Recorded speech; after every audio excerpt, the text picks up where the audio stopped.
Florida governor and the possible next United States president, Ron DeSantis, distanced himself from Ukraine on Monday evening for campaign purposes. So he said on Tucker Carlson's show on Fox News, he said that the fate of Ukraine is not really a priority for the United States. It's not really of any particular interest. He will focus on other topics, things that like border security and that sort of thing. So he will care about America. It's going to be America first, and he will not actually care much about Ukraine. That's what he said. And this is based on voter research. Now, increasingly, voters do not understand the Ukraine conflict and the wider conflict between the superpowers and what that's going to be like the next couple of years. People don't understand it. They don't understand why $40 billion a year being spent on Ukraine. And so that's why Ron DeSantis is now telling people what they want to hear. So once he's president, of course, it will be a whole different ballgame. Ron DeSantis will do exactly what these older established networks in the United States tell him to do, because that's how he made his career. He became really successful during the Bush administration and the war on terror. He worked in Guantanamo, and he advised special forces to stay out of legal trouble or to help them cover their operations. So when he talked about this on Fox News, Ron DeSantis mentioned not just border security and these domestic topics that he wants to focus on. He also mentioned that he wants to contain China and China's Communist Party. Now, this is already the back door. This is already him prepping people to understand when he will actually support Ukraine later once he's president, because Russia is bleeding itself dry in Ukraine. They're firing all their ammunition. They're wasting their soldiers in Ukraine. So Russia is bleeding itself dry. And the more Russia is wasting its capabilities, the more the United States can focus on China. Of course, there's the expectation that Russia has been aligned with China for a very long time. So to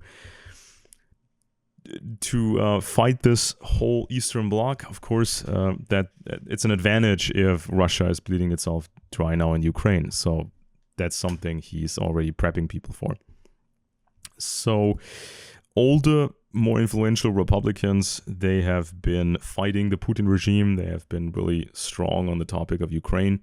And some Republicans, they still push that line that we've already seen during the Bush administration. When Bush said, well, we need Russia as a partner against the communist Chinese. Now, that didn't make sense back then, and it surely doesn't make any sense now. Now, Vladimir Putin is a former KGB.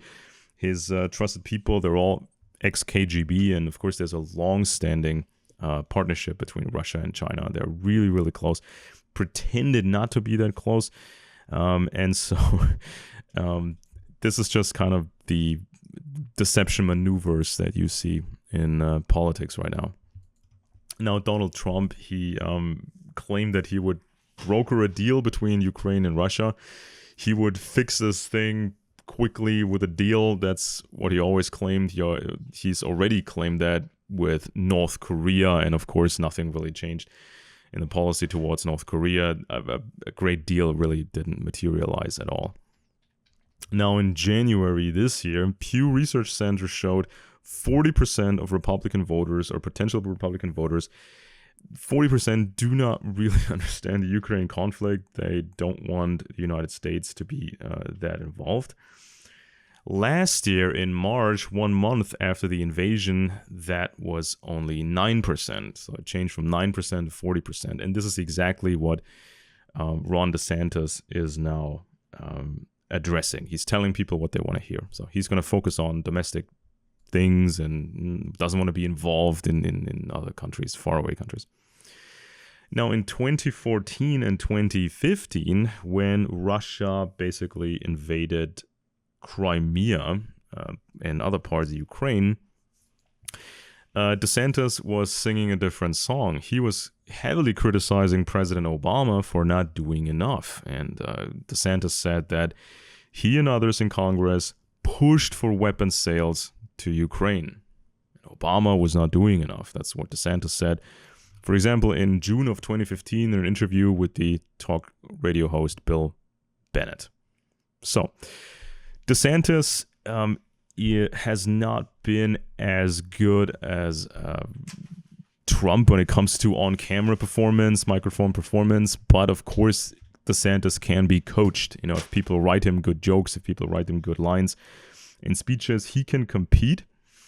He can improve those sort of skills, and in many other ways, he has become more popular than Donald Trump. So, large donors, military, churches, they all prefer now Ron DeSantis over Donald Trump because Trump is just way too complicated as a person, way too many scandals. Many people tried to work with Trump, and it wasn't really possible. Now, when you see DeSantis speaking like this on Tucker Carlson's show on Fox News, you can expect that to bleed over into so-called alternative media or conspiracy media, which has become, of course, quite powerful over the last 10 years. So-called alternative media is now really, really aligned with the Republican Party, and it's also kind of pro-Russia.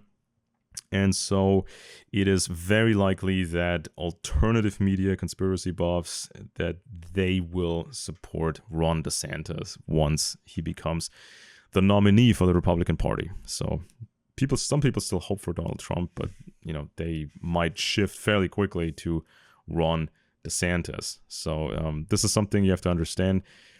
During the Bush admin, conspiracy buffs considered the Republican Party as kind of the center or tool of the world conspiracy, and within a few years of marketing, the Republicans remarket themselves as the saviors from the world conspiracy.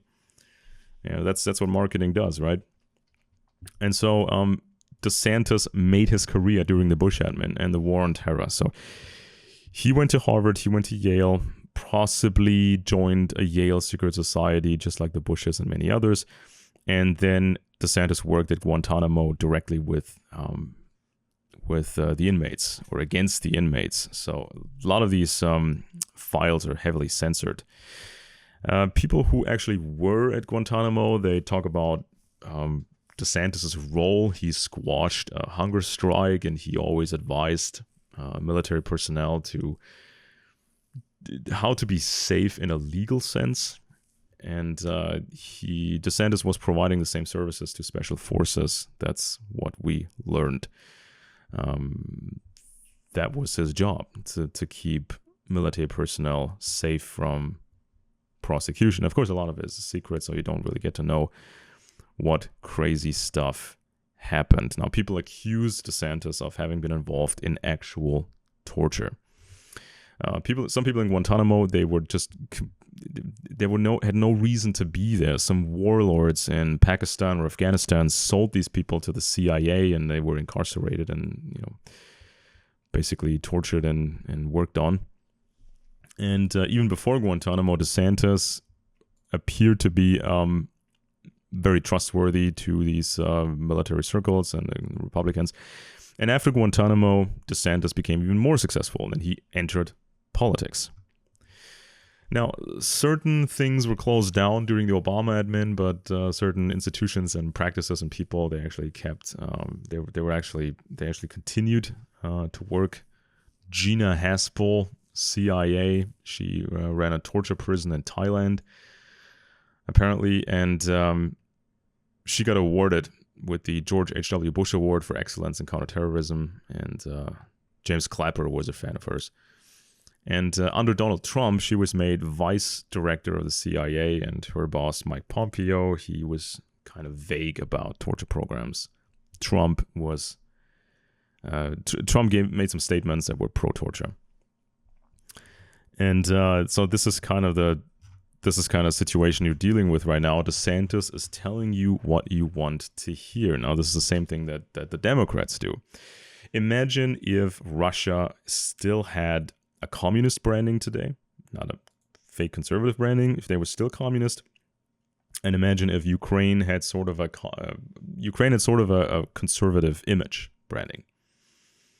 And then imagine the reaction to the Russian invasion. So you could probably think what this would have looked like. So Republicans would have been staunch supporters of Ukraine against Russia, and Democrats maybe would have been quite soft, on Russia, because Russia has left, and so that's kind of the thing you have to imagine, right? But as Russia has a conservative branding, and people are being played that way, and even during the Bush administration, the policy was ignore Russia and try to get Russia into the Western camp against communist China. But of course, that was nonsense back then, and it is nonsense now. Even the United States military is aware that there's going to be a war with China very likely in the next couple of years. Australia now realizes this more and more. The British realize this. And so there's a really, really, really tight connection between Russia and China. And regardless of what ideology they currently profess to have. So be aware of these things. People say one thing in public and they really mean another. And it's not just the mainstream that is being controlled like that. It's also the alternative sphere that is controlled in that way.